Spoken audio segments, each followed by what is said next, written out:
Geometry classifies points, lines, planes, and space as undefined terms because it is easier to understand what they are from a description of their properties than to attempt to give them a precise definition. Take a moment to close your eyes and imagine the smallest particle you can, smaller than the tip of a pencil, smaller than the tip of a safety pin, smaller than that atom floating around in the air, so small that you can't see it, but it holds a location. It is in a unique location, meaning it is the only thing that can occupy that spot. This imagined object is called a point. A point has no thickness, length, or width. It has no measure in any direction and is considered to be zero-dimensional. A point is represented by a dot and labeled with a capital letter.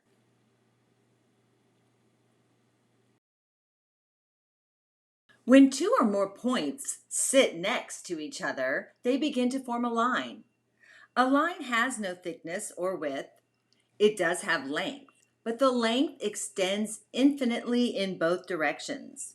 So its measure is infinite. Since a line has length, it's considered to be one-dimensional. A line is represented by, a line with arrows on both ends and is labeled by any 2 points on the line.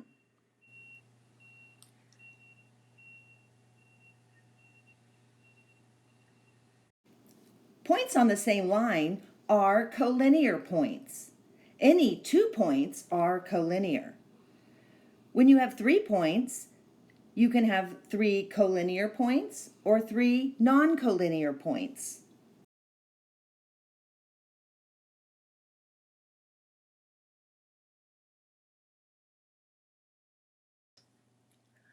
A plane has length and width, but no thickness or height.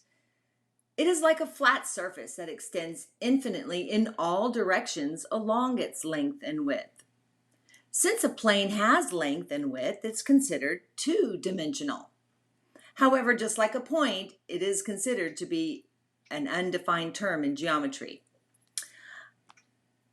A plane is represented by a four-sided figure drawn in perspective and labeled by a cursive capital letter. So we would say plane P. Points on the same plane are coplanar. Any 3 points are coplanar. Any 3 non-collinear points are coplanar and determine exactly one plane. 4 points, however, can either be coplanar or non-coplanar. Geometric space is the infinite set of all points in all directions.